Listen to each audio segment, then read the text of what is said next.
There we go. Yeah, I think we did that pretty well. Good. Yeah, fairly well. I heard a delay on my end, but who cares?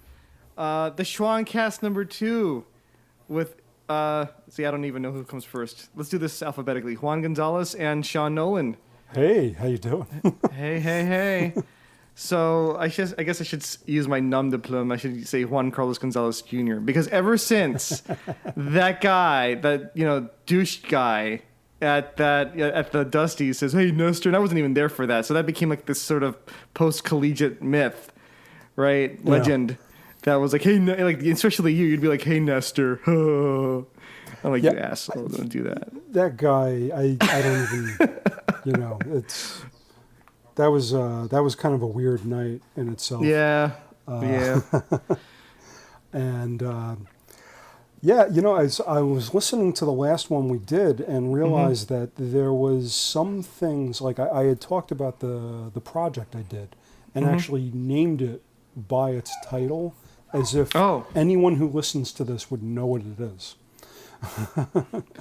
Yeah, you're talking about the certain project that starts with the letter H? That project?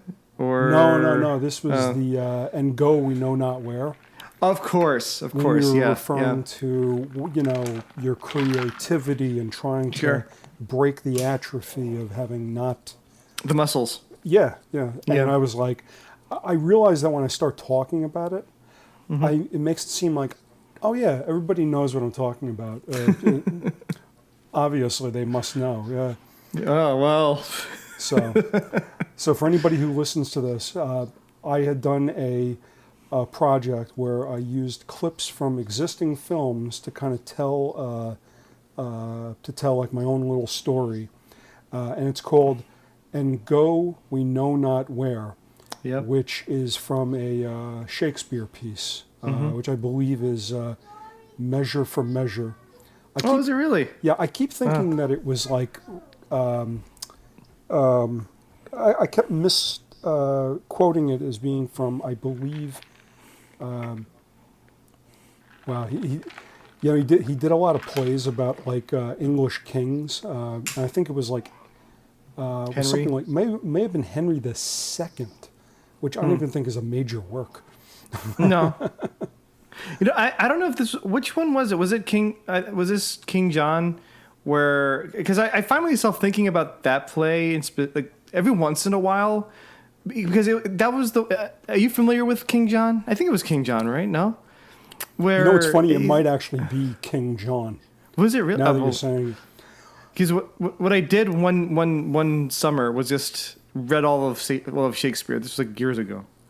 And that play stands out because I think it's King John. So, if any Shakespeare aficionados hear this and they're like, "No, you bloody moron, it isn't this isn't from King John." The scene where the boy falls from the wall and dies, is that from King John?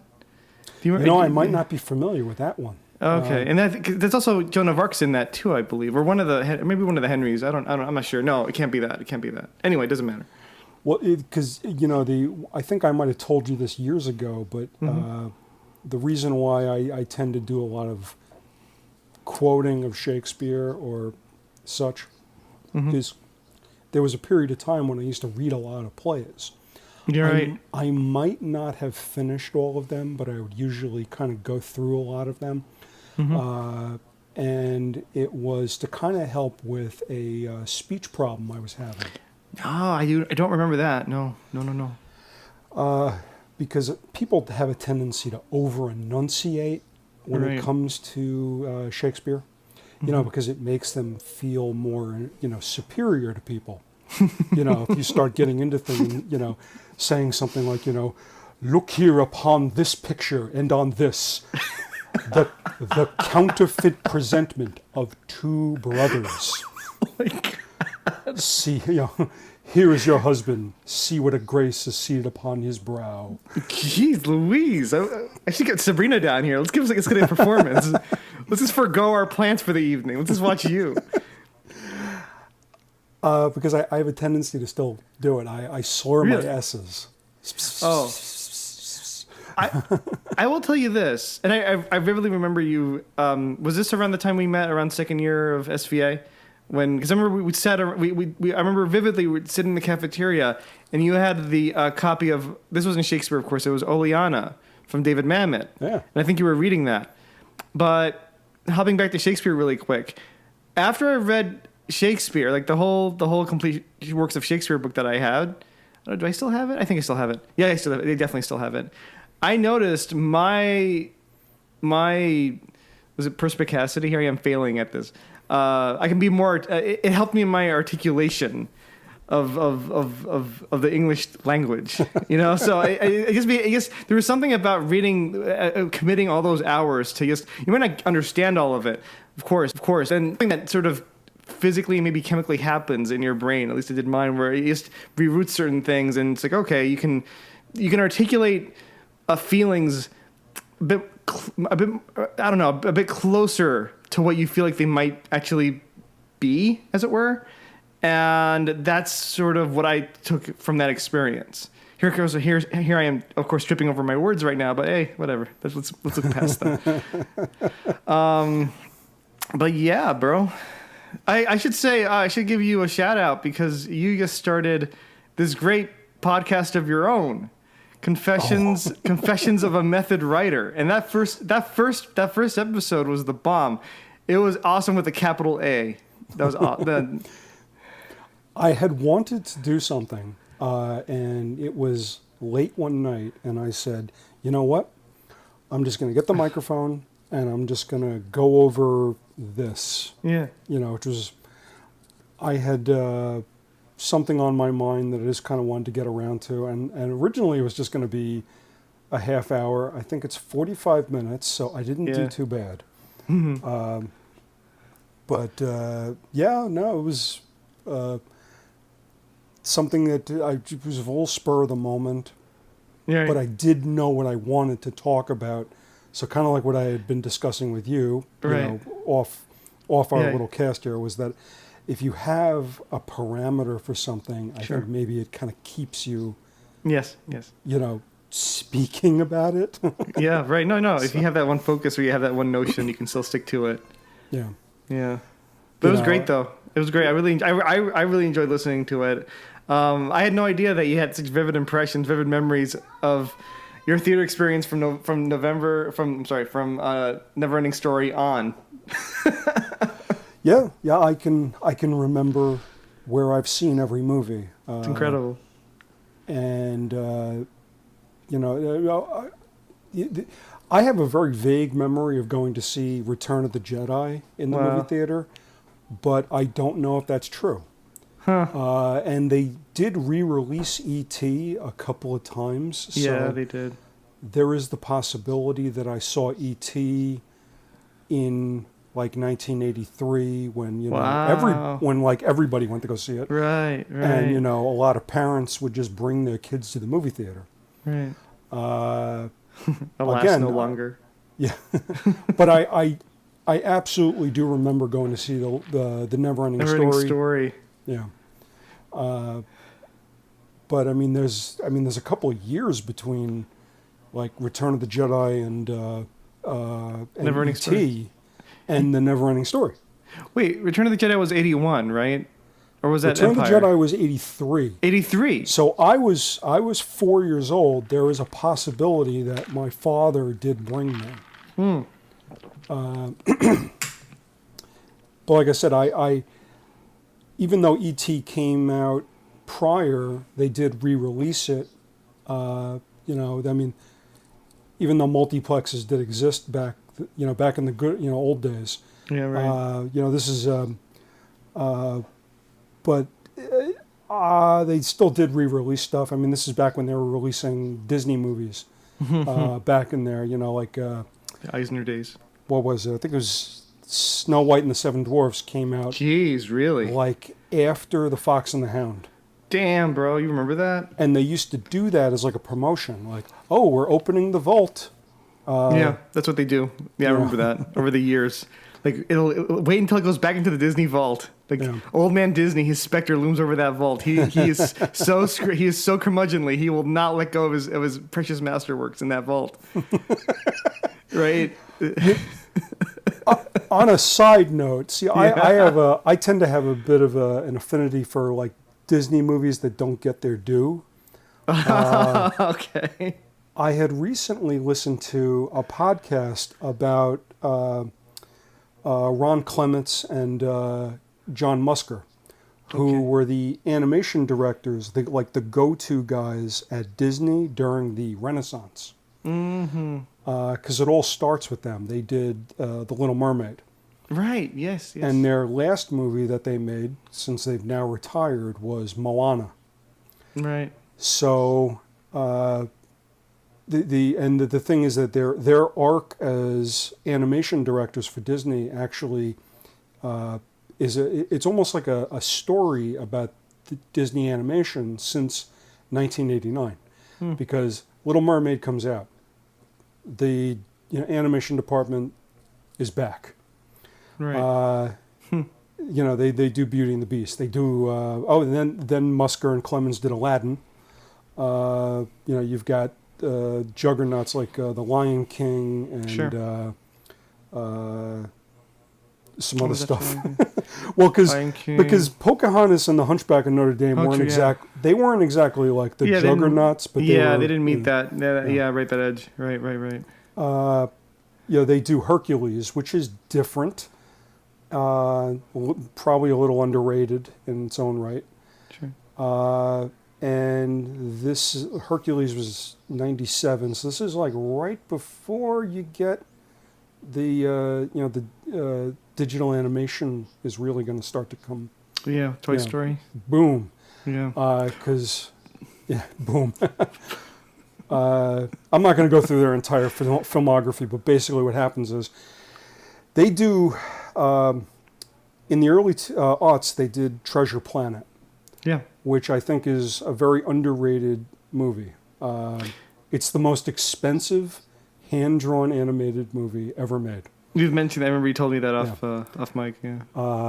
$130 million, and it makes like 2 cents. 35. It makes like $35 million, and they're like, oh my god. And that was around the time when Disney was like, let's make action films for boys, because they also had Atlantis, the Lost Empire. Which my daughter recently watched, and she really liked it. So you're talking about Atlantis in the movies for boys. Yeah, and then what? Let's see. Trying to think what happens after that. Something happened. Your daughter? With Disney. yeah, my daughter. Your daughter liked happened. It, I mean, she's 6 years old, and she enjoyed this action film, this animated action film with no songs. Wow, there's no songs in that. Yeah, Atlantis, I don't think it has any songs. And so what came out around that time? It was, Lilo and Stitch. Yep, that was pretty big. So the lesser Disney movie is the one that is like beloved amongst fans. Because Lilo and Stitch was kind of like a back burner type movie for them. Yeah, it was kind of like, but it was an experiment itself in its own way. That's the impression I got. I've never seen those movies, but I remember mentioning Robert Eggers' book about Ride of a Lifetime. It's his career autobiography, his memoir about how he came up through ABC and then through Disney. And early on, when he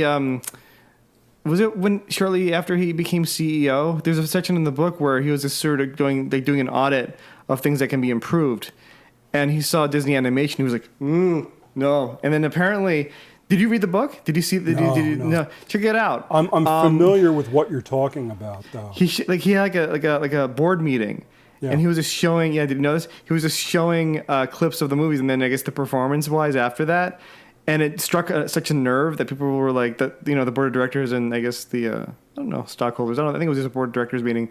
They were very, let us say, mildly perturbed as to wanting to, do an overhaul of Disney animation and get them back. Because they thought they were doing just fine, but Robert Iger was like, no. It was good that we had Pixar, but at the time they were sort of on dire straits with them, Steve Jobs, because of what happened with Michael Eisner, and Steve Jobs trying to negotiate that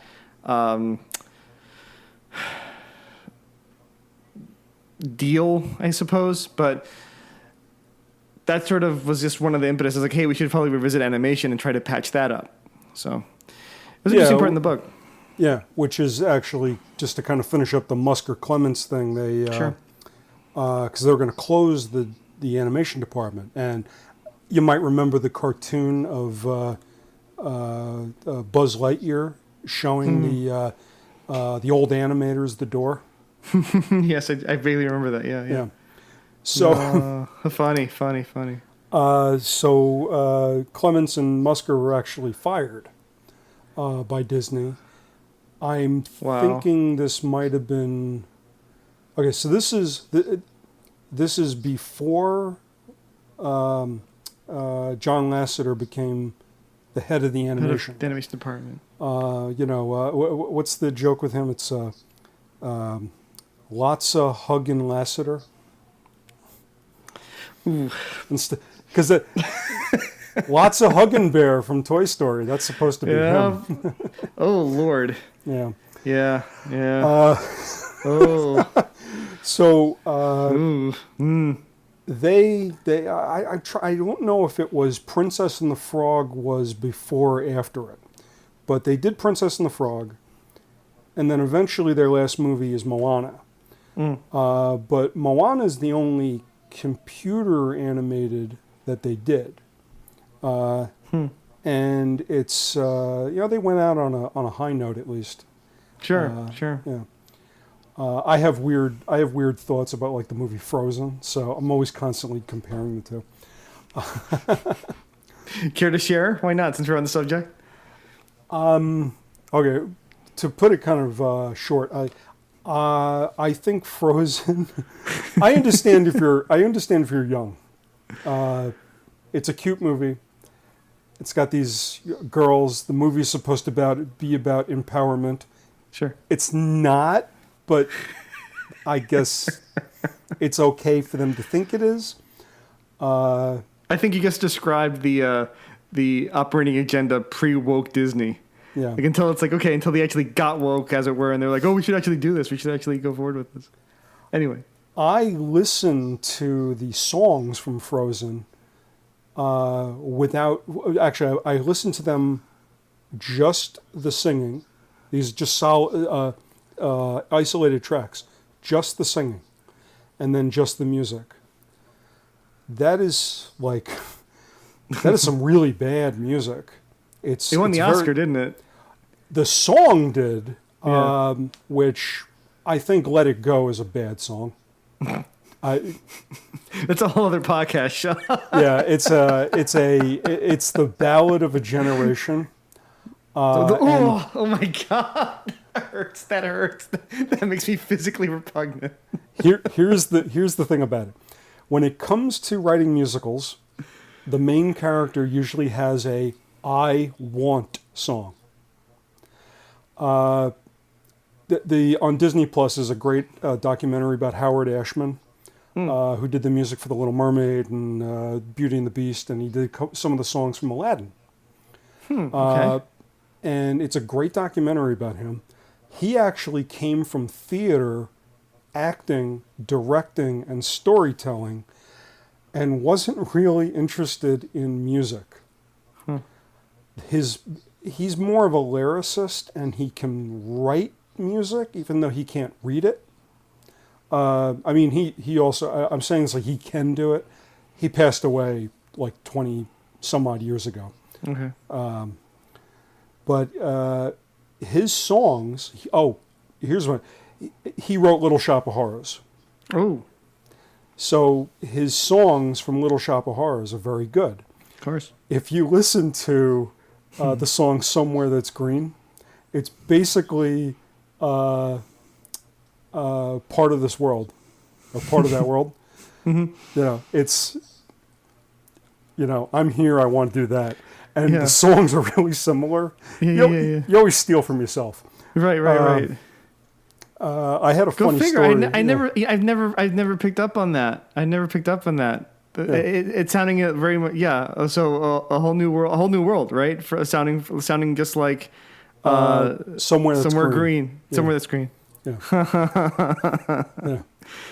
Sean Nolan, ladies and gentlemen, Sean Nolan, the brain at work. So the I Want song for Frozen is, it's a banger. I'll admit, it's a banger, but that's because of Idina Menzel. Sure. But the song, if you listen to the lyrics, are like, okay, I get it. All right. Yeah, okay. And the music. Can that be? I'm sorry, I interrupt you in the sweet spots, but can that clip just be like your reviews for any kind of big Hollywood movie that just doesn't strike well with you? Like, okay. Yeah, I get it. Like the Roger Ebert, I hated this movie. Yeah. Anyway. Moana has a really similar song. It's a great I Want, and the way they use it is really good. Because usually you might say it's because I want, and then what happens is they use the song as an I am. And it almost kind of makes the song lift up a bit, And it's, yes. It is written by Lin-Manuel Miranda, and as we all know, he breathes fire and gold. See, Lin-Manuel Miranda is just one of those guys that's so ubiquitous now because really, he's even on Curb Your Enthusiasm. I didn't even watch the last season of Curb, but I know he's on it. Yeah. And he's doing the musical for Salman Rushdie's. No. Larry David wrote a musical about Salman Rushdie, about him evading the fatwa. The fatwa. That's the name of the musical. It's called Fatwa. Yeah. Yeah. And speaking of fatwa, do you want to go to the topics du jour that you've outlined for us? Because it's 8:04. We had a late start. Yeah. And we had a brief interruption. I had just kind of wanted to circle around to a couple of things that we had been speaking about last time. Sure. And I kind of felt that I was being very, I don't know, not closed off, but I think a lot of it was that I have a great love for all the projects and the work that I've worked on. At the same time, me too. I understand that not everything is going to be. It's not going to be great. It's still a part of you. And as you'll see, the one topic I have is my writing snobbery.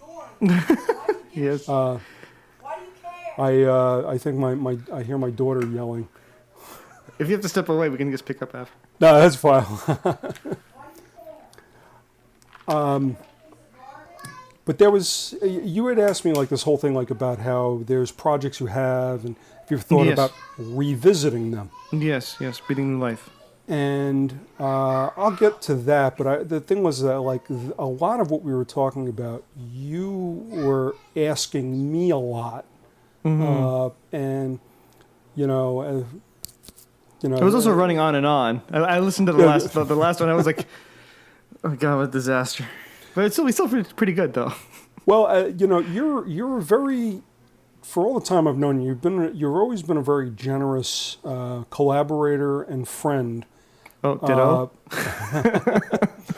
And from the last episode, you even kind of got talking about me from when we were going to school. Sure. And how you felt that I had it together. I think it might have been what you said. Yeah. And I think maybe it made me feel a little shy about talking. Oh, see, that's the worst thing, and that's the worst quality you should have in a co-host, I guess, or you feel shy about talking about how you feel. Anyway, sorry, I didn't mean to do that.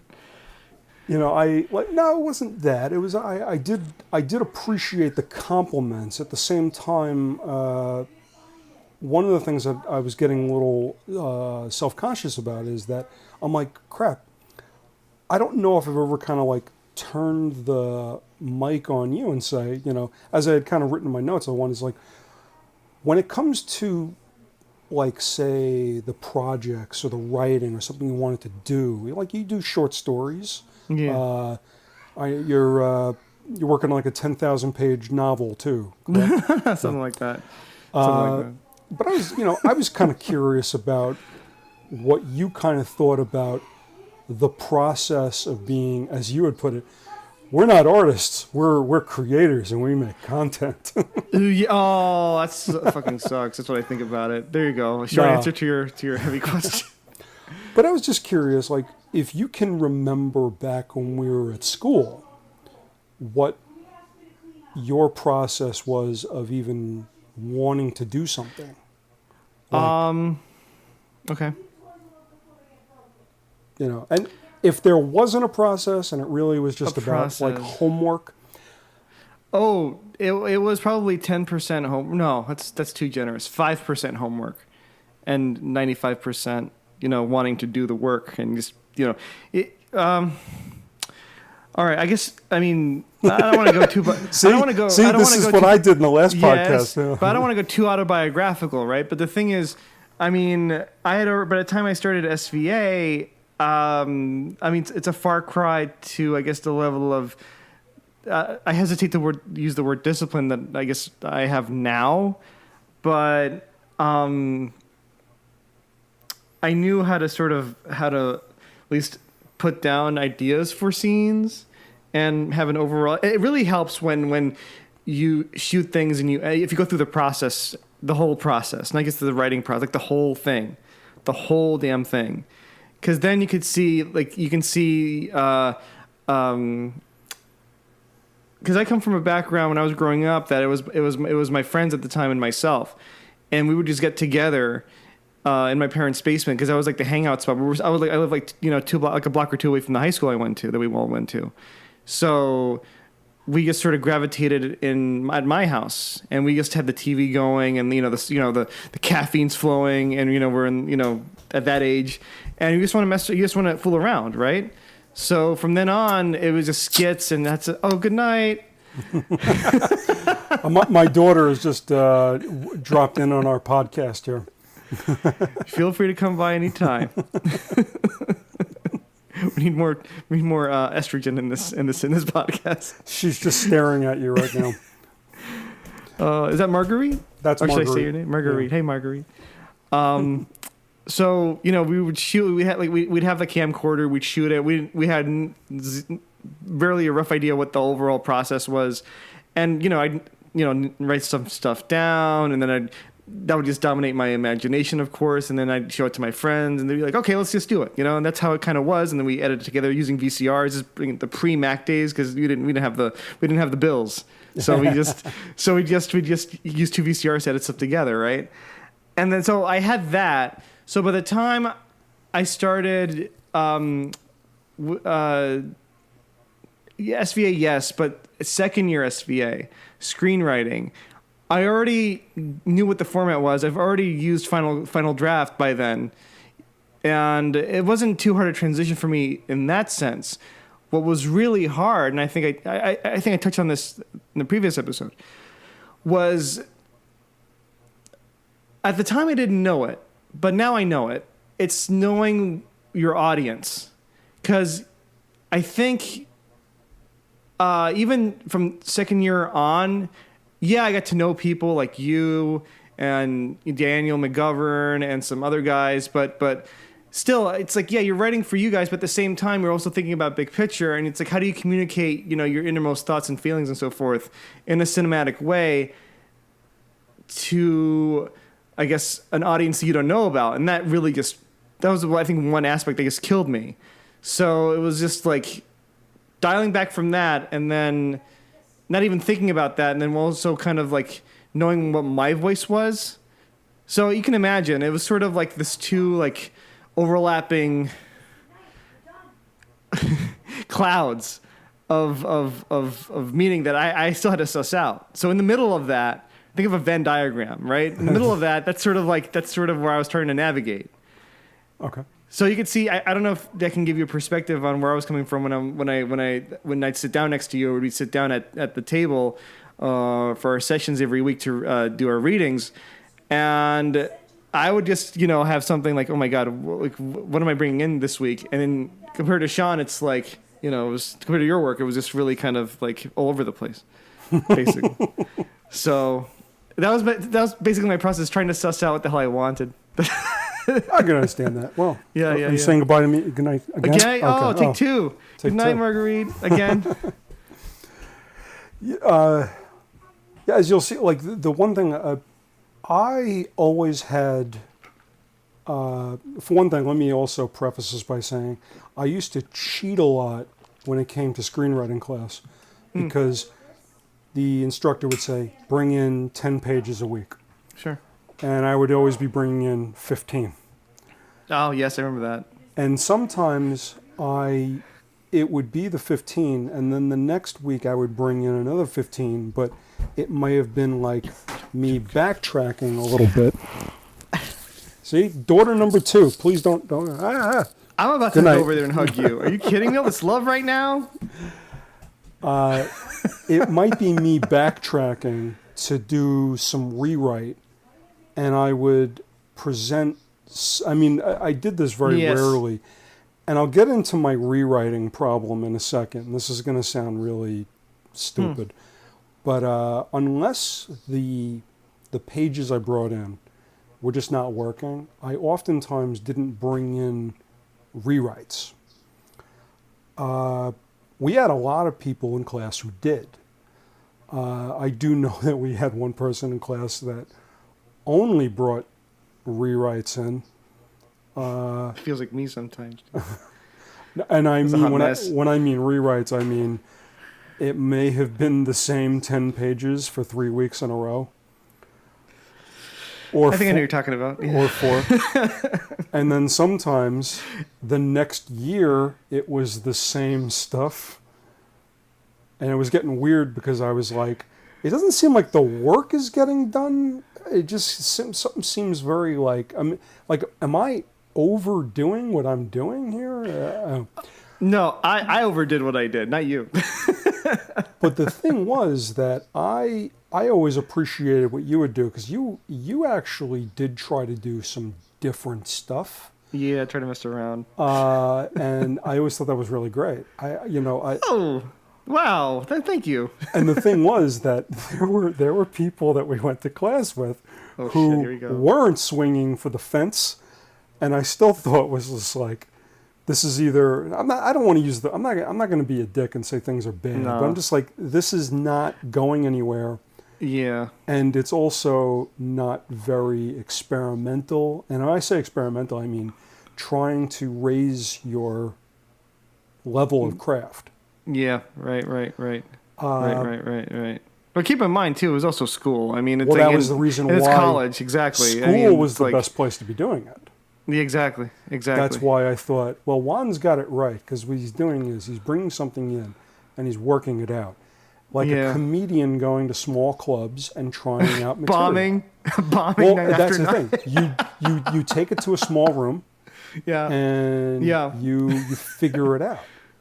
Can I interject something here? Nothing is worse. Speaking of jokes that fall flat that you write in your script, that when to anybody listening to this, going through this process now or about to go through this process, assuming it's the same, which I don't have any reason to believe that it's not any different than it was then, because this is the aspect that's sort of universal when it comes to writing classes in general, right? Is that when you present your pages to a group of people, let's say 30 at most, if that, maybe 25, 20 people, and they're not natural performers. Like, some of them will just read, because nothing against them. It's just they might have a very, very flat presentation style. That's doesn't matter. Not everybody's built the same way.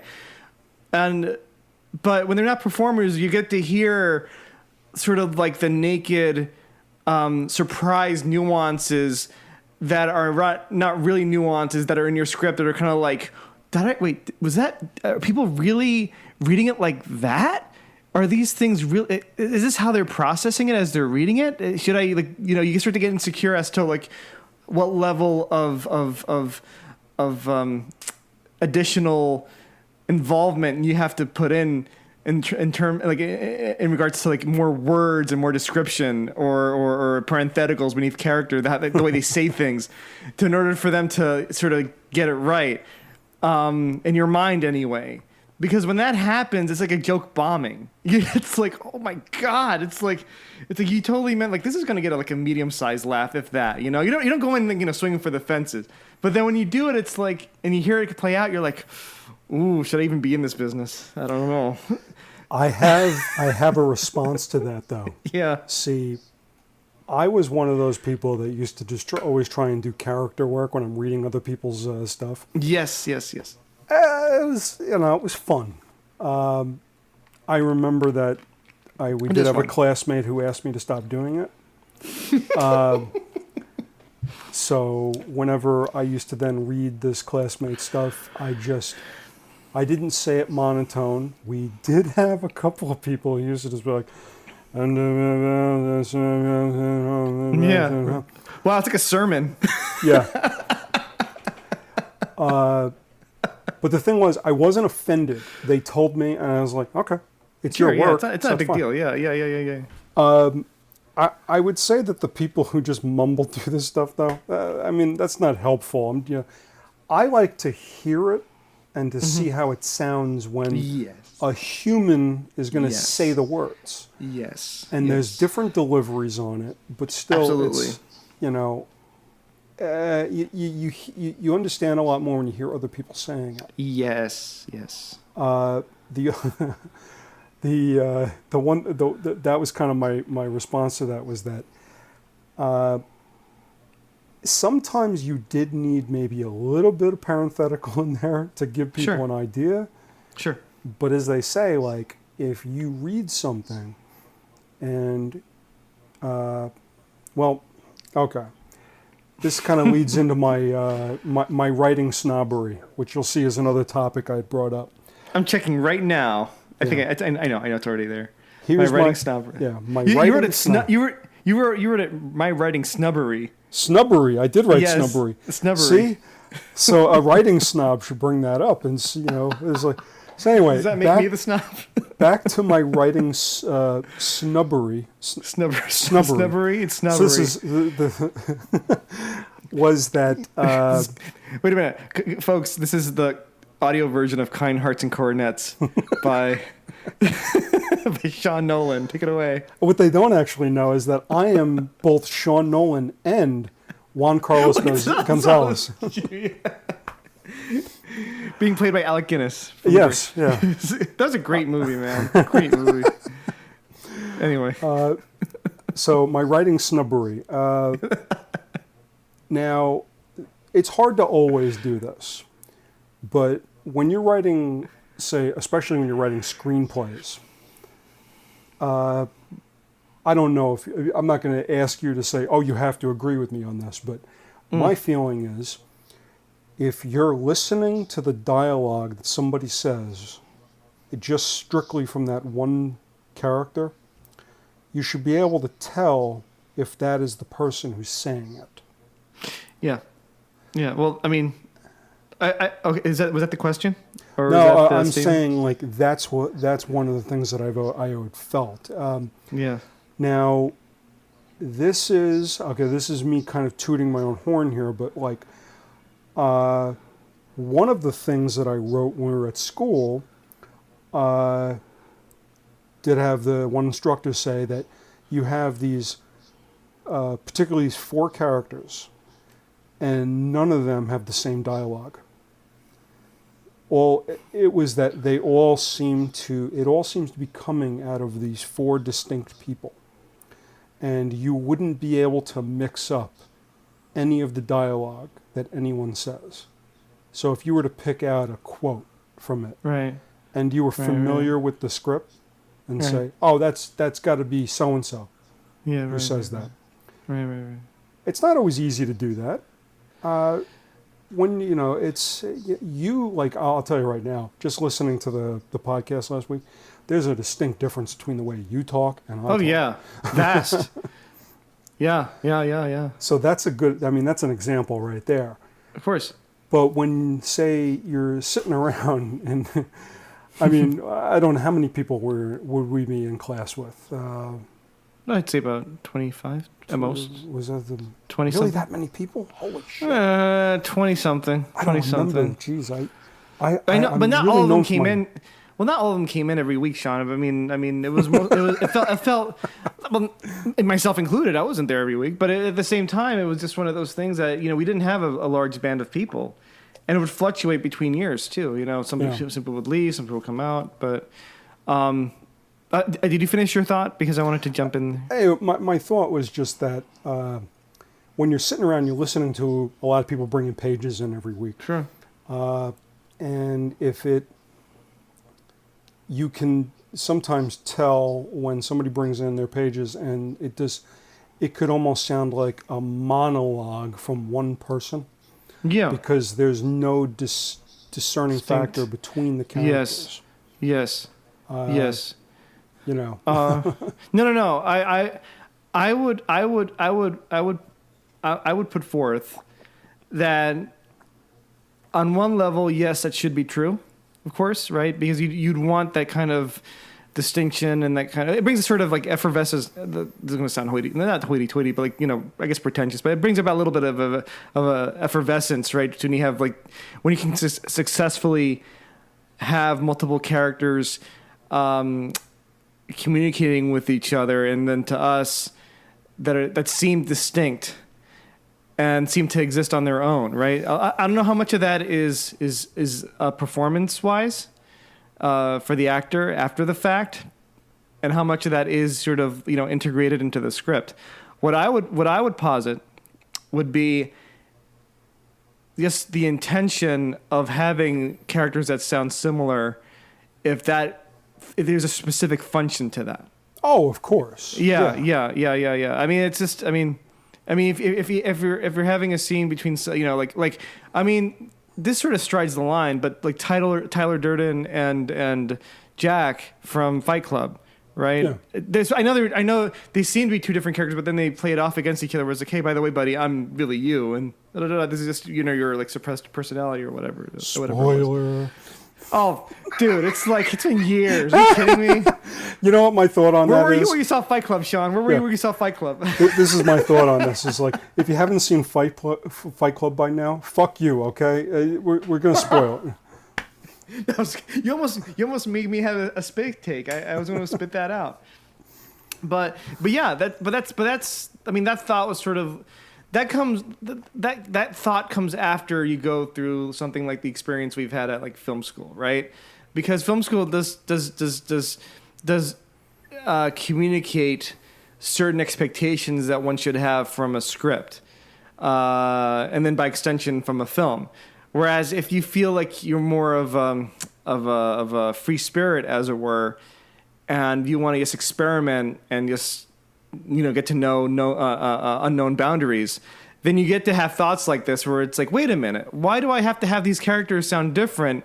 Whereas if I can do a little bit of more insight into what the scene is, I could actually bend the rules a little bit and have them, maybe sound the same, but not necessarily make it pointless. Where I always love this line by Kubrick.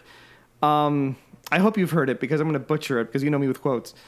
There's a thrill that comes with communicating drama in such a way that when you have the audience discover it, first you get a thrill, because it seems like because you feel like you discover something on your own, you see, and then because you discover that one thing, you start wanting. It becomes like a serious, almost a passionate urge to want to keep going.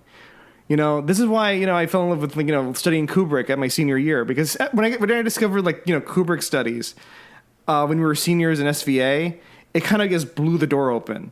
It was kind of like, wow, you can just really dive into this guy's work. And from there, you can just discover all these, that word again, nuances and ideas that, it's become legendary by now, with Room 237 and, Rob Ager. and all these guys who have these interpretations of The Shining alone, and then the rest of Kubrick's body of work. And then when you get past that, for me it was like also David Lynch, because that for some reason those two connect really wonderfully, right? Yes, I don't want to go on and on, because when you come from studying Kubrick a little bit, then you have more of an appreciation for somebody like David Lynch, who does like these. If you're watching it from a point of view of a conditioned audience person who grew up in like 70s, 80s, and 90s like we did, right? Unless you can sort of work your brain a little bit, also not just your brain but your heart and your emotional self, then you won't have any idea what this guy's talking about, like at all. You'll be like, what am I watching here? Like why would you want to watch Inland Empire for like 4 days? You know what I mean? It's like it's not a pleasant experience. So you can learn the rules, I guess what I'm trying to say. But then once you start learning the rules, it's like you'll see what these other guys are doing. You're like, oh my God. But really, though, isn't it? No, totally. To kind of close off my writing snubbery, the idea behind it was that you take this from the macrocosm of movies, okay? Sure. A lot of times these movies will be written by guys who probably, at some point, wrote something much smaller. Maybe they wrote something where the things were more character-based. And then they get, they on these big budget projects where things get a little more simplified. Yeah. But it's more kind of about like the line, something to do with the character. And it could have been the smallest thing, because as much as people might want to shit on some big Hollywood movies, you see some bad movies with some real wooden characters, and right, and it'll show. Right. And a lot of it does have to do with the actors, yes. Yeah, I think so. But my thought was, here you are, if you're starting off, I wouldn't start off trying to just make everybody say an imitation of you, because that's what you will. You're going to write versions of you. Yeah. Versions of you. Yeah. Maybe not. No, I say agree 10 with that. characters at all you. Yeah. Right. But how much? But I mean, and I'm sorry to interrupt again, but that's sort of like the first sort of level when you start, and I don't know everything, of course, but it's like when you go through that process of like, okay, once you realize, oh, I can't make all these people sound like me because it gives it away a little bit. It's like people see through your magic trick, as it were, right?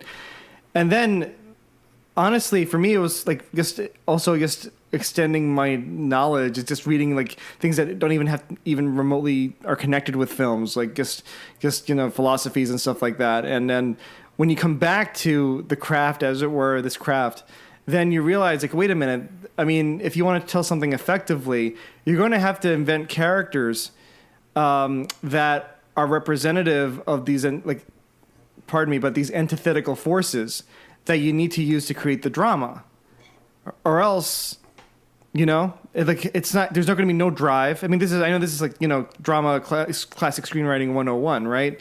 But then when you grasp that, right? I think not to dwell on this, because I know we got other things we want to talk about, but once you grasp that notion that you have to really see this from this other person's point of view, and if you can not just step into that person's point of view or this antithetical notion's point of view, right? But then on some level you start to believe it, then I think you have something real.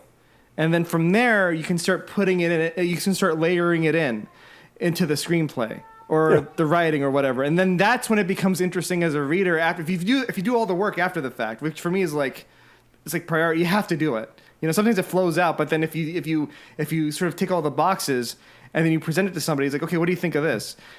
And it should be that it's like when people read it, at least I guess where I am right now, when they read it, they should be like, oh, that's interesting. And there's that little thread of doubt, not just from what they've read, but maybe in themselves a little bit, because it gives them something to consider, and then maybe it will do the magic down the line. You see, after they experience it, and then the seed is planted, as it were, maybe. Yeah. And they can start, thinking about it. Yeah. I mean, I bring all this up. I don't mean that everything has to be high art. Oh no! But I'm saying things need to be. But they need to be interesting and engaging. And yeah. It's like. I think the very least. I mean, the times we live in. I mean, are just so wild. But the thing is, if you were paying attention to how things were back when we were in college, at least, and not to say you have to go to college to experience all this stuff. That's not even remotely what I'm suggesting.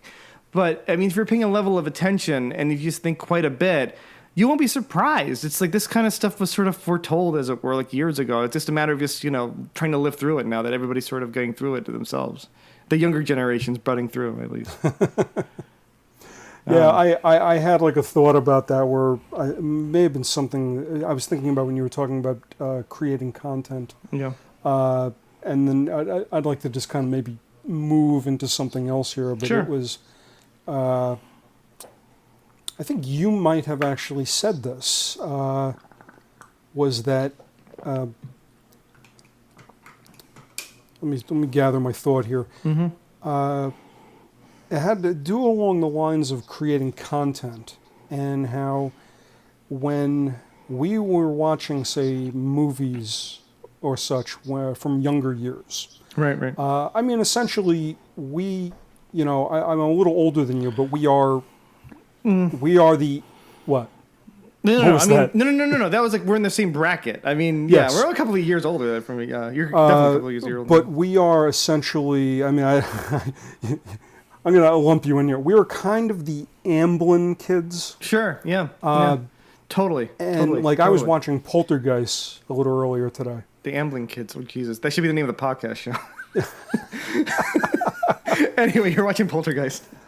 I was watching Poltergeist. I was thinking about also the Goonies sure. Or Gremlins and kind of thinking about like this mentality and not so far as bringing it to like this whole like Stranger Things type of thing. But there is something great about like wonderment and being sure. Yep. young and like the possibilities of it. Yes. And when we were kids, and this is that those movies even existing now. Yes. Goonies, Gremlins, Poltergeist. I mean, I'm naming a lot of Spielberg movies here, but Explorers. Have you ever seen Explorers? Of course, yeah. I love Explorers. I haven't seen it in decades, but I remember loving it when I did. I just watched it a couple weeks ago with my daughter and Wolfgang. She was Wolfgang, yeah. the green alien at the end, Dak. Yes. And she's like, "Oh, he looks slimy." But the idea was those. Think about those. Now think about something like the Fast and the Furious franchise. Sure. Now, I'll admit I'm not a really big fan of the first, second, or third one. Right. The fourth one's okay. The fifth Fast and the Furious is a masterpiece. Jesus Christ. So the franchise doesn't become self-aware until the fifth movie. Damn. They are. Yeah, go ahead. I was going to say those movies are. It's a product right now. And yes, by now. It's not an insult to it. They are a product. The Jurassic Park now world has become a product. There's a lot of things that are now products. All the movies that seem to come out are more of a product. Yes. And they don't really feel so much like they might be a film. No. So a lot of the Marvel movies kind of fall. I was going to go this. there. I was going to go there. Absolutely. And to kind of go along with the Scorsese thing about them being like an amusement park ride. Yeah. It's not an insult. It's just what they kind of are. What they're engineered to be. Yeah. Yeah. Yeah. When I watch movies from when my younger years, I don't look at those as being a product. And the interesting thing is, I've probably seen movies like Aliens, Terminator, crap like that. Crap. It just lump it all. It's garbage. It's going to ruin your head, Sean. Just crap like that. I've probably seen those movies how many times? More than I've seen any of the product films. You know what? I offer you this. And this is a blatant peek into my daily consciousness. when I go about doing my daily whatevers I have to do each day, regardless of what I have to go to work or whatever, right? My brain defaults to scenes from Indiana Jones and from in John Williams music. I don't know how scary that is. I honestly, maybe it's deeply frightening. I'm not letting myself experience the fear, you know. But there is an innate, maybe it's, I don't know. There's some conditioning level. I don't get it, but there's an innate joy or thrill that that is communicated through me humming the music, like the scherzo. When the scherzo for the motorcycle chase, when Indiana Jones and Sean, and the father are on the motorcycle escaping from the castle, and the Nazi bikers come after them. Yeah. That music, I love that music. It just plays in my mind sometimes, and it's not and. A part of me wonders, is this natural? Is this natural for a human being to think like this, especially as one as old as I am right now, like in my late 30s, about to become a father on the cusp of fatherhood? Is that something that is normal? Shouldn't I be thinking of more practical matters? Yeah, go ahead. I mean, yes, you should. I should. But there comes a time in any man's life when they have to just keep thinking about Indiana Jones. But still, it's just one of those things that it happens, and I think I go looking for it because there is an innate pleasure in that. When I like to think that when they made those films, Spielberg and Lucas and the rest of that great crew, right? Even Kathleen Kennedy. I mean, people like to shit on Kennedy now, but I mean, look back. I mean, Frank Marshall and Kathleen Kennedy helped produce a lot of the movies that Spielberg did. People know this. It's not a secret, right? But when they got it, at least for my soul, I guess, they got it so right that it stayed with me. Now, the question is this the kind of work that I hope to do one day, if I ever, some kid down the line who's going to be in his 60s that I'll never meet, maybe one day, or even older than that. They're going to be in the rocking chair when they're like 200 years old because of advances in science and who knows what. We'll be humming whatever or imagining or even watching, the stuff that we're going to put forth one day, hopefully. That level of entertainment. I like to say yes, but the prospects of that to go to like an Aldous Huxley level now, I guess, is frightening because it's like, well, people should think about more than these things. This is just my daily kind of default, right? Where it's like, dun, dun, dun, it's like, is this healthy? I guess I don't want to make this, dive too much into philosophy or anything. But seriously, that's where when you bring it up, that's where my mind went. And I don't know. I mean, I'm sure people. I mean, still, Alan Silvestri came up with the Avengers theme as much as he did Back to the Future, right? Oh yeah. So it's nothing that's too different. I mean, it's just that. Do people hum the Avengers theme? I'm sure they do, right? You know what I wanted to say was, if you notice, if you take a sort of a general consensus of like a lot of these Marvel films, and not just Marvel films, but a lot of like the Netflix releases, a lot of the newer films, and this goes back, ironically enough, to something that Everett Asen, who was my first year screenwriting teacher, told us. You took Everett, right? Yeah. Oh my God, he was like, he said. And I remember this. He said that the level of craft. This was around 2002. I don't know if he said this in your class. And I was taking nights because they had no more room for the day, so I was doing continuing ed, even though I was like a matriculated student, right? Asen said that the level of craft now. I don't know if he said America or just the West. I think he was referring to the United States. Is so high. Filmmaking craft is so high. But the level of story is just dredge. It's just worst.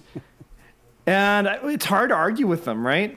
Because if you flash forward now, I mean, now it's a lot of its stuff I would posit is strongly ideologically driven, which is why I think people should learn philosophy and why people should just read more books, right? But that's just me, maybe. I hope not, but But if you notice a lot of these ratings, this is from like I guess an objective point of view. If you go to like IMDb or something, they tend to be between like for these newer movies, especially Marvel, they go from maybe 5.5 to like 8, 9, right? But that's the average. I guess you can argue that for like any movie, right? But the thing of it is, though, they're just high average movies.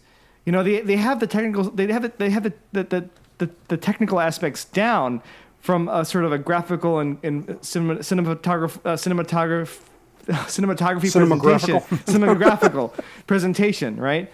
But I mean, some of this, I mean, even the stuff that people do now with via cinematography is just mind blowing. We sort of touched on that last week with the terms and the stuff and the tricks that people do, right? But still, I mean, it sort of just blows your mind. But really, it's like, how are the ingredients in place to scratch past the surface and be like, okay, this isn't just like a 7 movie. This is like I guess it comes down to personal, interpretation and preference, right? It's like, okay, is this just a 7 movie, or is this an amazing like 10+ movie, right? Some things you just see, some things you just see and you're like, oh my god, this is amazing, right? But you just feel it. And when Sabrina and I watch a lot, we haven't done this in a while, but when we watch a lot of the older Criterion films, so those films that I guess are on Criterion, on the Criterion channel, stuff that I mentioned, Kind Hearts and Coronets, even the Jacques Demy films, I believe his name is Jacques Demy, who he was married to Agnes Varda, who did he did the Umbrellas of Cherbourg and the what was the other one? They were all with what I'm talking about. I know who you're talking about. Yeah, you just see it and it's like ice cream it's like pleasure for the senses. It's like immediately. You just feel like, oh my god, what is this? It's like this breath of fresh air. It's like this cool wind that blows and it turns like progressively wonderful, Whereas I think now that comes, especially from mainstream movies, it comes from tricking you in a way via pop culture, and then you accept it because it's like, oh yeah, I remember Batman. Oh yeah, I remember this character from Batman. I remember this happening in this thing. What I mean? Especially if you grew up with it. You may have been maybe an Amblin kid, but at the same time you were also a Marvel kid and a DC kid, and then you just absorb this stuff. And then they play on that because they got nothing else to go on, maybe, until they hook you in, and then you just sort of go along with the ride, as it were. And then maybe you'll get something out of it. I haven't watched all the Marvel movies, so I'm sure somebody's out there is like, why are you shitting on them then? But at the same time, it's like, dude, really? Are they really that different? I mean, I don't know. The reason why that they get the distinction of being more product, though, is that they have a common man. I say like a common person who's in charge of all of them. Yeah. Which there is a line when they were making the films where you can tell before Kevin Feige actually before he took over. Before he took all the guys in the room and said, we need one person in charge of this, because trying to get everything in line, we're never going to get this done. No. I mean, you hear these apocryphal stories about how they were going to do an Avengers movie but didn't know what it was going to be, because they didn't even know what characters were going to be in it or who the villain was. And they may not have all the licenses to all the characters as well. And was like, for the longest time, the Hulk was going to be the main antagonist. Not bad guy, but antagonist. Yeah. Because if people do remember from some of the stories, there's one of the reasons why he got sent into space. Right. And, dealing with that, dealing with all these stars, budding egos, which, and the person they had to deal with the least was actually Robert Downey Jr. as far as his ego, because when they were talking about this, he was still, they still had the insurance mandated chaperone for him. Oh, really? The first Iron Man movie, he still had the insurance chaperone, right. because he was still in the danger zone of being somebody who might not change his life. Sure. they were futzing around with Ed Norton, Right. fighting Yeah. with them. And again, they didn't. They're like, oh, we always planned where eventually it was going to get to be with Thanos, and they're They like, all say that. They always say that. yeah, right. I'm sure Yeah. they did. Like, what I was about like, Luke is the talking kid about from- like. Yeah, and it's like, Yeah, and yeah. the kid from Iron Man 2 is not Peter Parker. That's like the biggest bullshit I've ever heard. Can we do an episode on maybe a segment not on this one obviously, but on Shane Black, because I mean you touched on the Lethal Weapon script last time, right? Yeah. And Shane Black is just one of those guys that are kind of like, what's going on with him? Not to, I don't, of course I'm not shitting on him or anything, right? But at the same time I'm like, I'll just leave it at that. We'll talk about that later. Okay. Yeah. Anyway, but that's. I didn't want to get too far into the thing because the thing. the whole thing with the Marvel movies. A lot of those stories are hearsay and apocryphal, so I don't want to pass them off as truth. But it is one of the reasons why they did for a while have a hard time like figuring out how they were getting to the first Avengers movie. Sure. Because then after that, everything starts getting faster. Smooth sailing. Well, not smooth sailing, but fat. You know what? But do you want to come to a point in regards to the content versus artistry thing? Well, I guess a lot of it had to. It's kind of like this because this has nothing to do with things being profitable or the bottom line. I mean, movies. Movie studios used to be owned by people, like actual people. They were talking. I think it was Peter Bart was telling a story about how when you would be putting together a project, you only could pay an actor a certain amount of money because, like somebody like Charlie Bluedorn, he has to answer to the board of directors. Sure. So he's not giving an actor $1 million if he doesn't need to. Whereas now it's like, oh yeah, you're going to get a 10-picture deal and you're going to get $50 million. I'm like, well, whoa.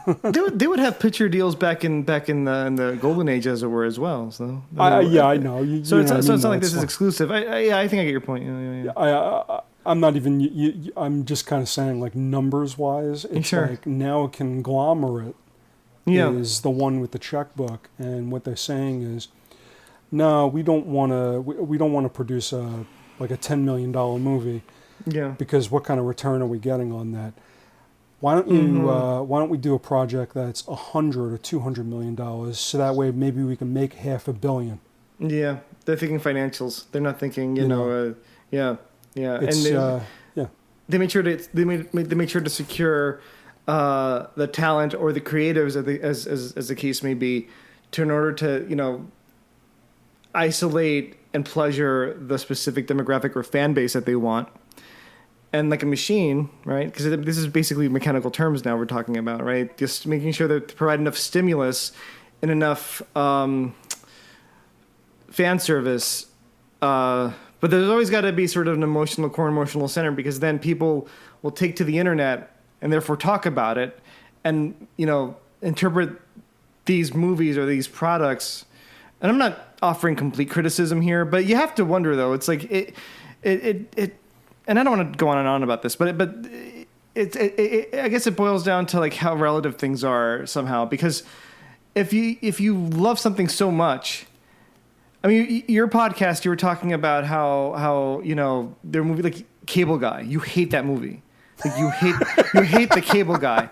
And I remember going to see it like when I was in 7th or 6th grade, right? Well, on one of the nights it opened, it was pretty close to opening, and I remember watching the HBO first look of Ben Stiller lying on the couch. He's like, "Why are you coming here to fuck up my movie?" That on HBO back in the day, right? So I'm like, I was familiar with it, and I saw it, and I'm like, it's a bit too bitter for me, even at the time. Even when I remember it, I just felt like that's sort of like a bitter drink that you don't want to taste again. Maybe you'll get YouTube clips, but you don't want to go there again. But who knows? You know, there's the one person or the group of people who are like, oh my God, I love Cable Guy, bro. Love that movie. Love that movie. I even forgot Matthew Broderick was in it. I thought it was Ben Stiller and Jim Carrey. I totally forgot Matthew Broderick was in it. So, I mean, using that as an example, it could be that it's like, we think the movie is kind of like, but these people are kind of be like, oh my God, we love this movie so much, man. They can make a Cable Guy 2. Cable Guy 2, Cable Harder.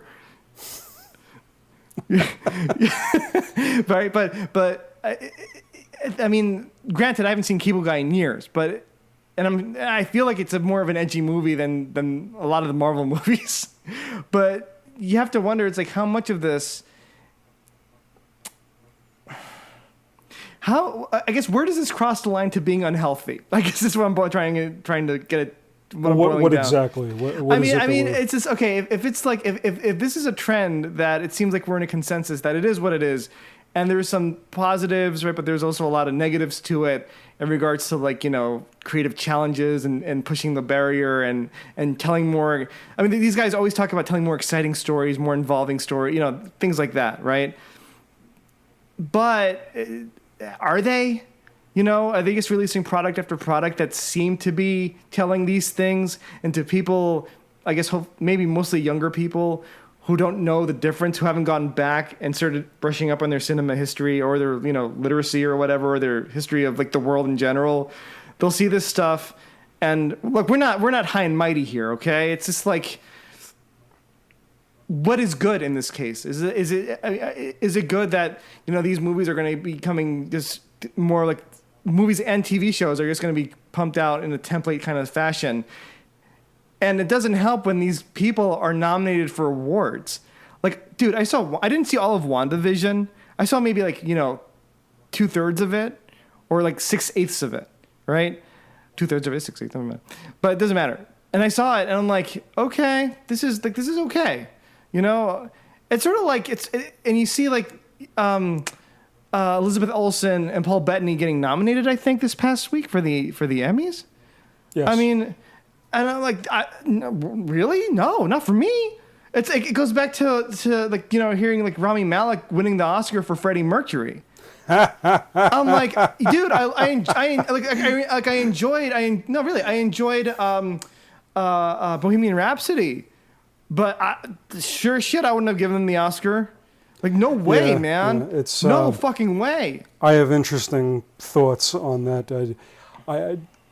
A friend of mine asked me, he goes, well, if you didn't think Rami Malek should have won, who do you think? I was like, Willem Dafoe for, why did I just completely forget the name of the Lighthouse? movie? No, it was when he played Van Gogh. Okay. Oh, shit, okay. He was like, really? And I'm like, yeah, let me put it this way. Willem Dafoe is older than Van Gogh in the movie by, like, oh shit, almost 15, 20 years. Yeah. He doesn't do voice. He's just sounds like himself. Right. And I still thought that he did a great job. And for me, like, I thought that was good. It was the fact that he was able to make Van Gogh him. That it was, like, more immersive.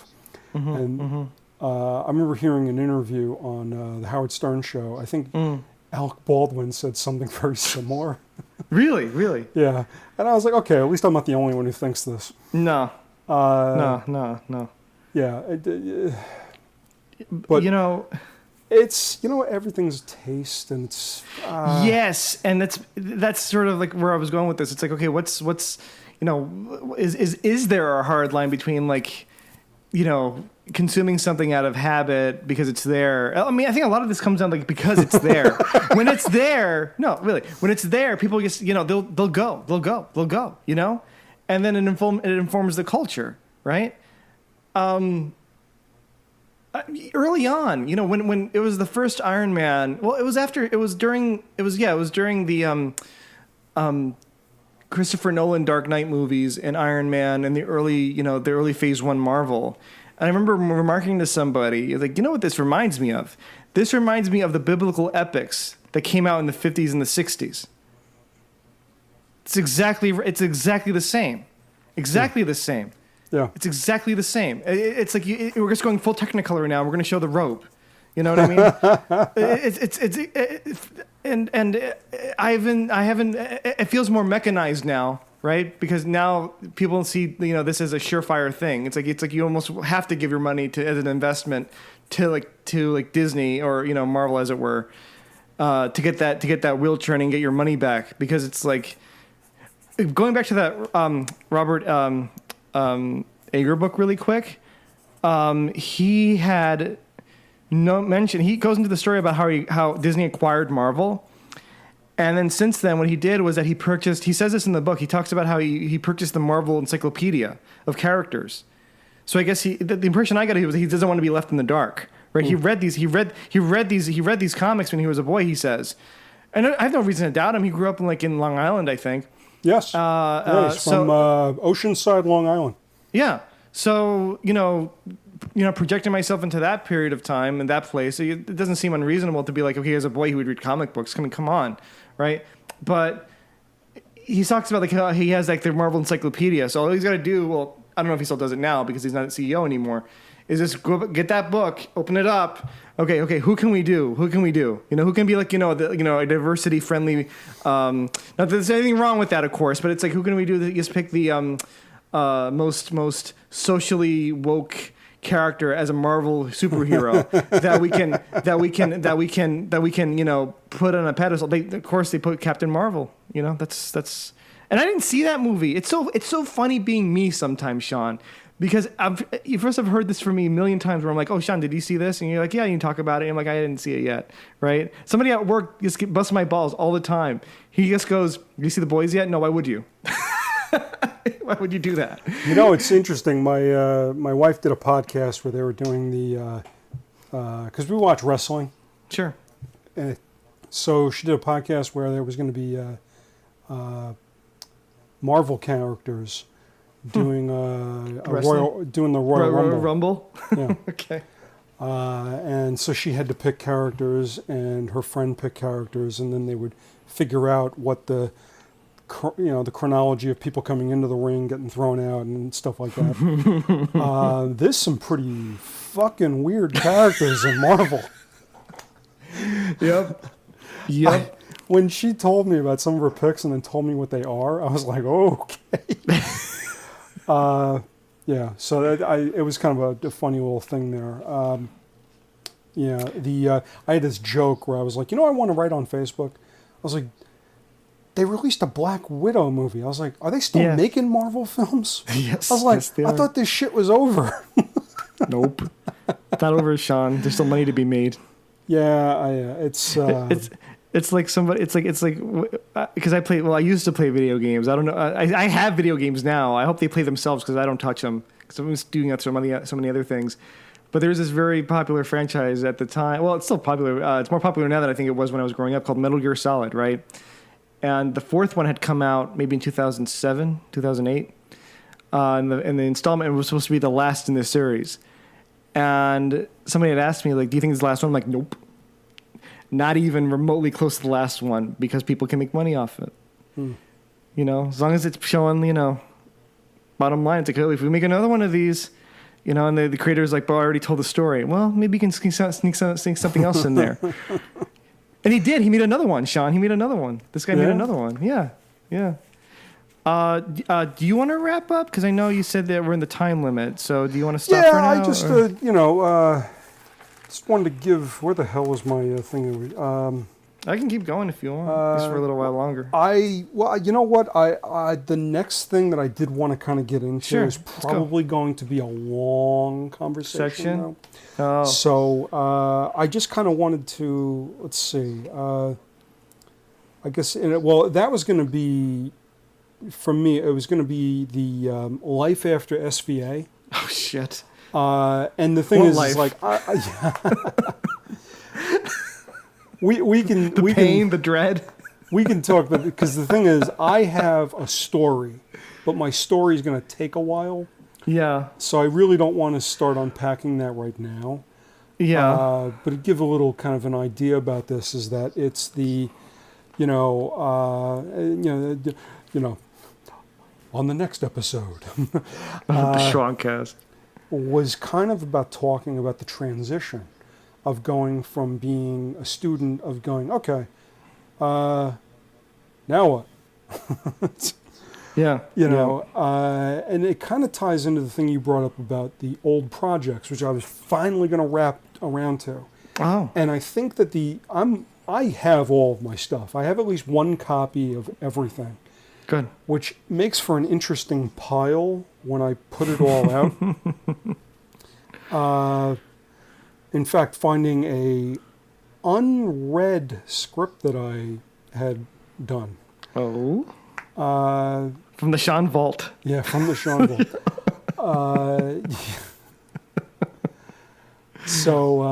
And then like going through some of that and going, oh my God, this stuff is crap.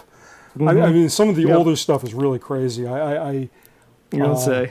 Yeah, I mean, I collaborated a couple of times with some people with varying results. This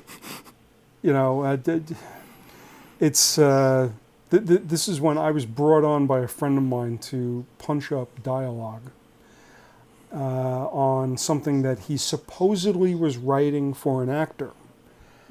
And okay. I was like, man, I'm gonna go complete trash with this stuff. And I had I'm reading through it. I'm reading it and laughing because I'm like, this is so bad, but it's so funny. The line was, oh my God, I found Marcus's carcass.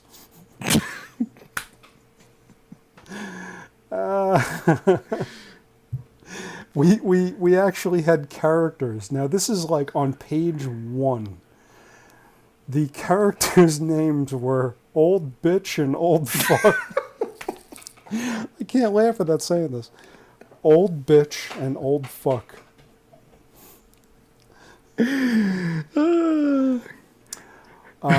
Who would Jack Lemmon be?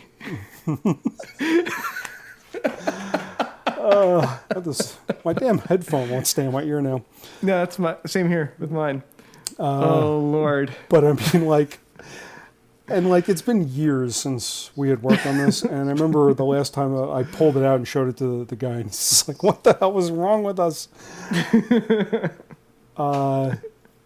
There was this time. I mean, I actually wrote this thing, but it was a gear shift script. It was all I wrote for comedy until eventually it's not a comedy.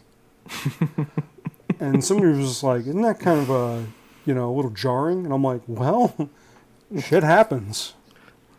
As David Lynch would say, life is complicated. Yeah, exactly. It's like, well, David, you know what happens to milk when it gets warm? Yeah, it gets nice. And the ants are very hard workers. That quote about warm milk. Have you ever heard that before? No, well, I probably did, but there's so many Lynchisms out there now. It reminds me. Now, have you ever heard the saying that goes, "The squeaky wheel gets the oil"? Sure. Okay. No, oil or grease. Or the grease. Grease. I had a job where a supervisor who got fed up with us talking about stuff and bringing up concerns said, I just want you to know that the squeaky wheel can get changed out. And I said, that's not the saying.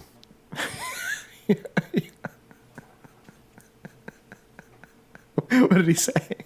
I was just like, he didn't respond. But he didn't process it. That's not the saying. It's like, like a bird in the hands. What was it? Saying idioms here. Yes. This is what it comes down to. Bird in the hand's worth two in the bush, right? Yeah. Two in the bush. I could have said, a bird in the hand, make like a tree and be a bird in the hand. I don't know. Biffisms. Biff-tanninisms. Read by Thomas Wilson. Yeah. Thomas Wilson. I hope. When you asked, I was very taken aback when you asked me about how my process was. before. I mean, at the time, it was sort of just like trying to come into my own and trying to, what it also was too, Sean. It also was just trying to impress people. As naked as that sounds, it's like I wanted to be like like good. It's like I want to be like, oh yeah, he's really good. Of course, it didn't come out like that a lot at all. I think, and I that's really embarrassing to admit, but it really was that, and I guess I'm saying that now because maybe somebody out there is going to stumble onto this someday, and they're going to feel the same way that I did, at least in this regard. And not to say that's a bad thing, because I feel like you need a little bit of that kind of like ambition or need to want to do that. But also, it's not a prerequisite. It's like you can do more honest work than trying to do that. Anyway, at least. I wanted to just go back to that and just add that as a postscript. Oh, sure. Well, I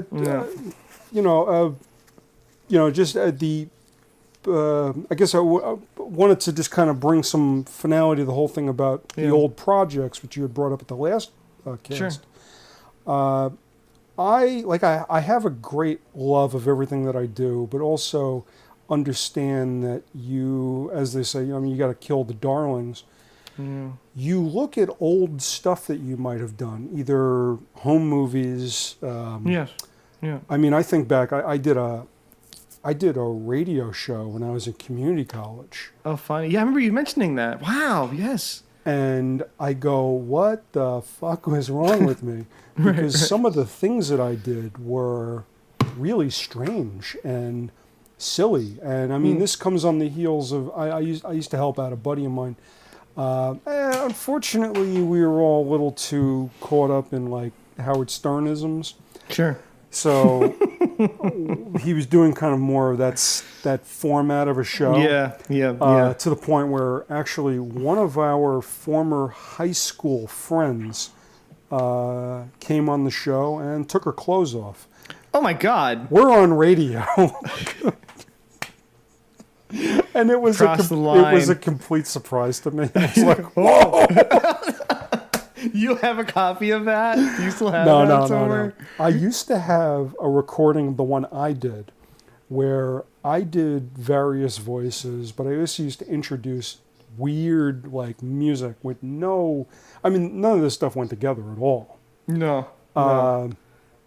And I did commercials for fake businesses. Gee, that would work. I could see you doing that.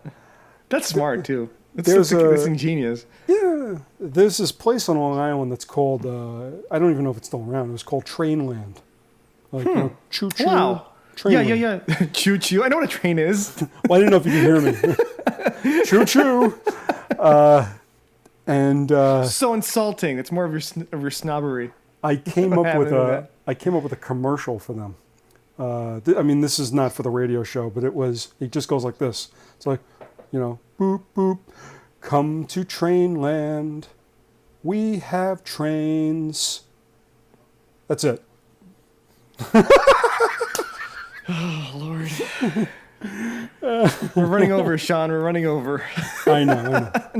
No, I say that because, well, I mean, you also said you'd be available later tonight. Do you want to do that and just go for it, or nah, not really? We should probably try for next week maybe and go for that. I think we try again next week. I think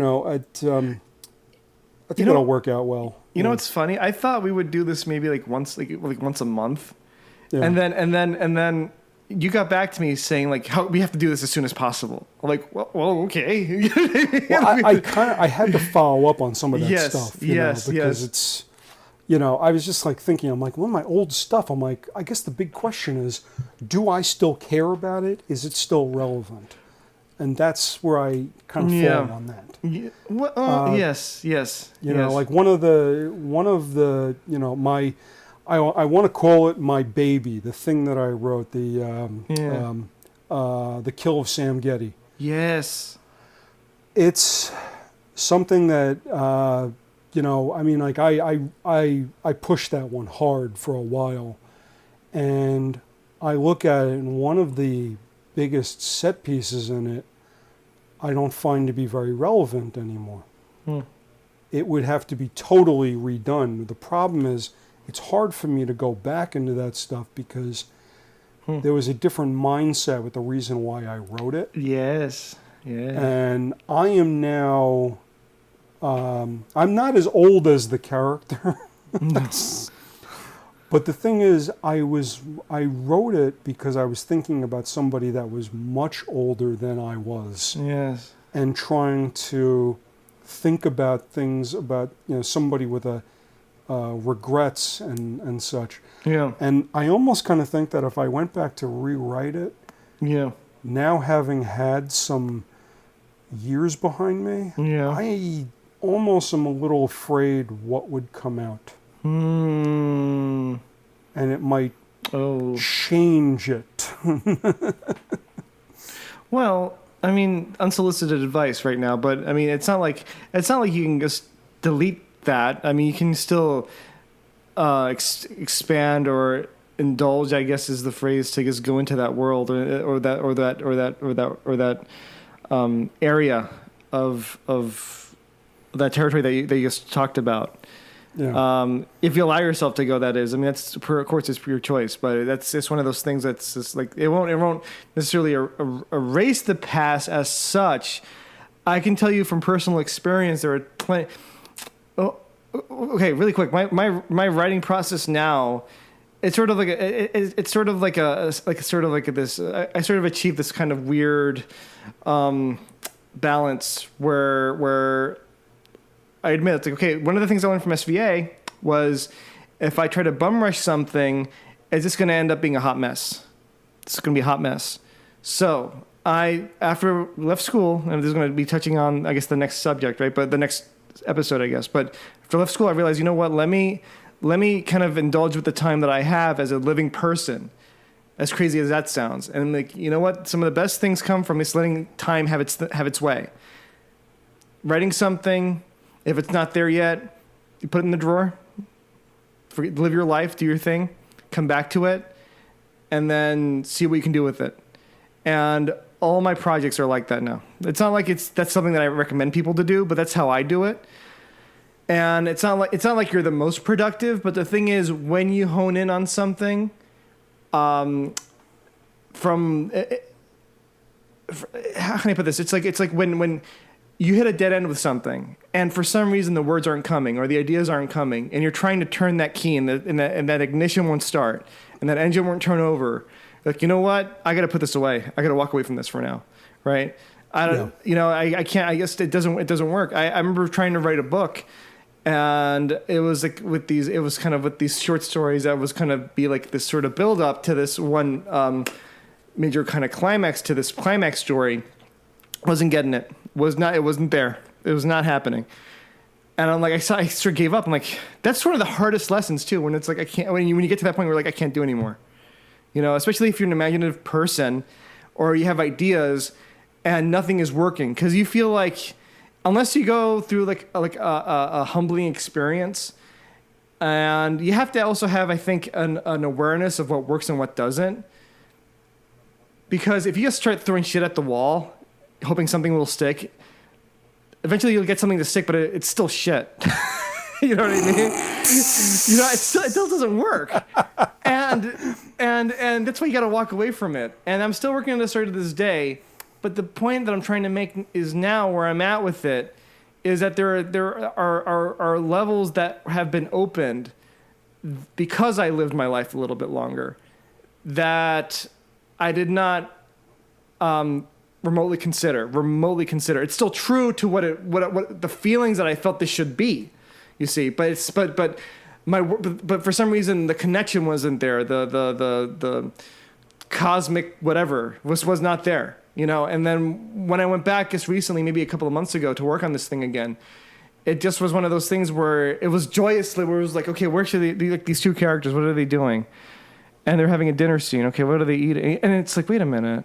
And something has clicked, and I started writing it, and I went back to something I had read maybe a few weeks prior to that, and it was sort of just kind of like perfect for what it was. So it's not like I was sort of like, forgetting about what I had in mind beforehand, but it was still lent itself to whatever that space was for that, I guess, that moment, that scene or whatever, And I was so happy. I was so thrilled because finally something happened, That's how I work. Maybe it's not the best way of working.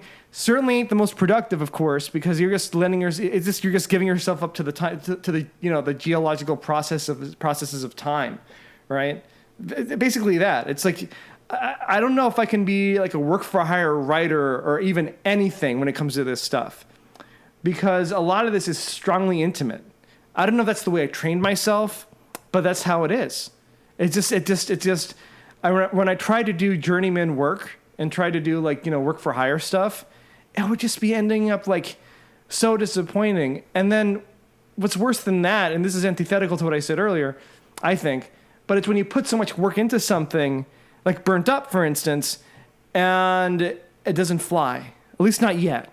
It's like you're laughing, but you know what? It's like you always have that little hope that it's like, you know what? Someday people will watch this and people will be like, what is this? And then, like a David Lynch film, I guess, right? They'll go back to it and like, wait a minute, they'll start connecting things together maybe. Who knows? Yeah. It's not to be disregarded or even ignored. It's that these things persist. I remember saying to you when we were working on Burnt Up, and I said to you, like, Sean, some of this stuff is just, what did I say? I think you remember this. It's like, Sean, this is like, what did I say? Really deep or something like that. It was like, Sean, I'm like learning to see, like, it was like that scene in Twin Peaks. I'm learning to see beyond the board, something like that, something like that.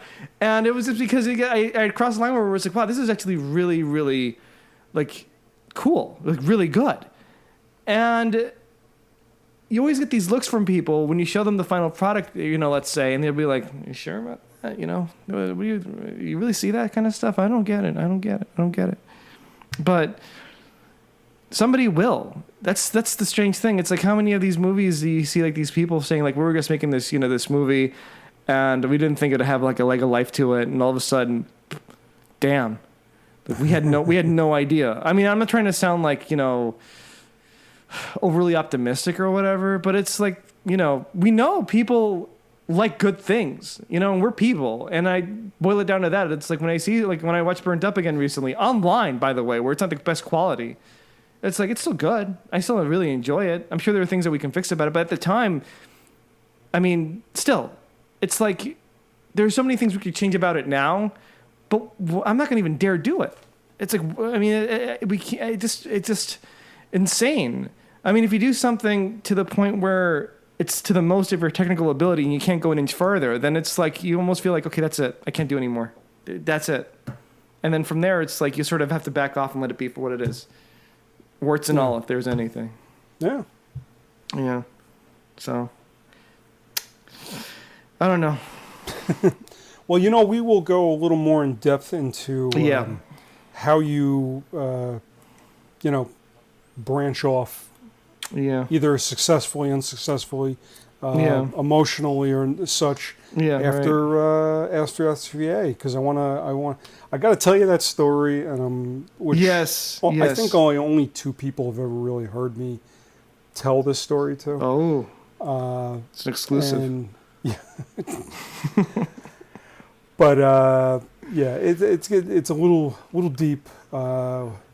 And I was just kind of curious what your thoughts would be on certain things sure, when of course. It comes to this. Yeah, and I'll tell you about what my plan was and how that plan changed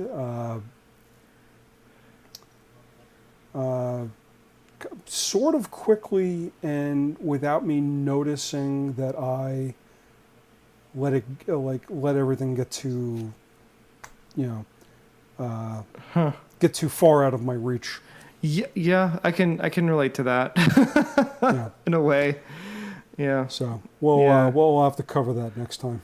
Do you want to give? Do you have an idea of what your next podcast episode is going to be about? The Confessions of a Method Writer. Do you want to give a little sneak peek for that? Let's see. If you want. I mean, this is some very sudden. So. I don't know. I'll figure that out. I know I had some ideas about things. Yeah. It might have been me kind of. I might kind of maybe branch off of something that, to do with like, oh, I had watched this movie, it made me think about such and such.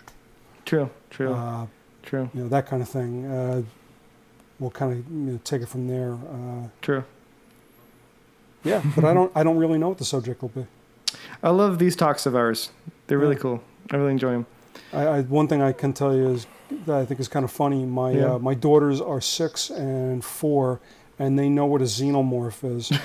And I didn't expect anything less. Neither one of them has seen an Alien movie. No way. They of just course, know it because they're too young for we that. have a Christmas ornament, and my wife got me the Jonesy cat? book, which is the comic book told from the cat's point of view. It's Alien told from Jones's point of view. Oh my goodness. So they're all, oh, it's a xenomorph. Every time we see a YouTube video, Daddy. yeah, we'll see like a YouTube video that'll be like comparing sizes of monsters from movies, and my 4-year-old's like, it's a xenomorph. Ah! I wouldn't expect anything less. This is just so perfect. Maybe the next podcast will be about xenomorphs. I should probably give people what I might do for my next podcast. And then I guess we'll stop for tonight. But I think I might do a rebranding, renaming of my podcast. I was thinking about calling it Back on the Track. I don't know, something about it. Choo choo. Choo choo. We got trains. Can you do a commercial for it? Juan Gonzalez is back on the track. Choo choo. Okay. Okay. Juan Gonzalez is back on the track. Choo choo. And I'll use that as the opening. But you know what I think I'm going to do next time is we're going to go into I think I'm going to start being a bit more structured. And I want to do this thing where I'm going to start reading like direct passages. There's this guy named Kurth Barker. Well, at least it's his writing personality, because I don't know what his real name is. I mean, as much as he's admitted, I think his name is Kurth Barker, but whatever. He's had some experiences with Satanism when he was growing up that are really like he's published some books on Amazon about this, and they're really kind of like an experience. And it's so funny because where I heard, when I first heard of this guy's work, the guy who was talking about him said, I wouldn't recommend his books. And I'm like, well, if you say it like that, then I'm going to have to definitely read this guy's books. So I've read about maybe 2 or 3 of them. And I concur. It's not something that you would want to read, especially you wouldn't want young children to get hands on this book. This is like kind of like age appropriate stuff. Like if you're like over 25 and up, not even 18 and up, like 25 and up. If you're hopefully a more mature person than you were when you were then, And I think the next podcast is going to be about me reading sections of this book, and maybe going into the world of these kinds of, satanic cults, and that's sort of the where my brain space is now in regards to doing recordings. I just finished The Ultimate Evil by Maury Terry, and the whole story is basically about these New York guys who get involved with investigating Son of Sam, and then over a period of say like almost 8 to 9 years realize like, holy shit, there's like real Satan shit going on in the United States. And it stretches out to Hollywood and touches on Manson. There's like direct connections to Manson, and then how Manson was basically used as a kind of like these groups are kind of used as because we talked about this last time.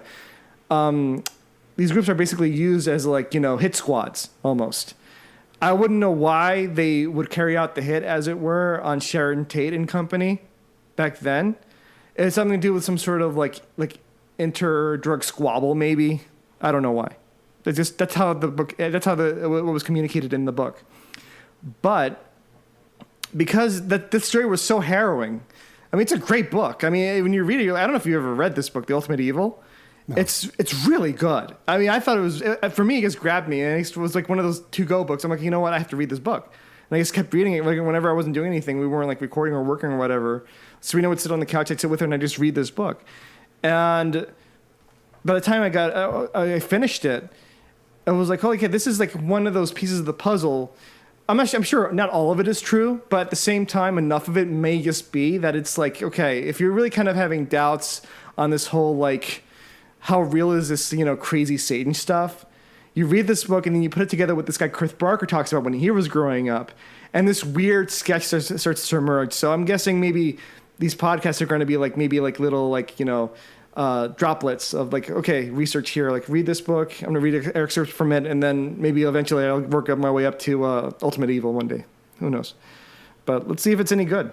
I don't know. All right. And I think we're calling it a wrap for tonight, right? Yeah. Like I said, you got to.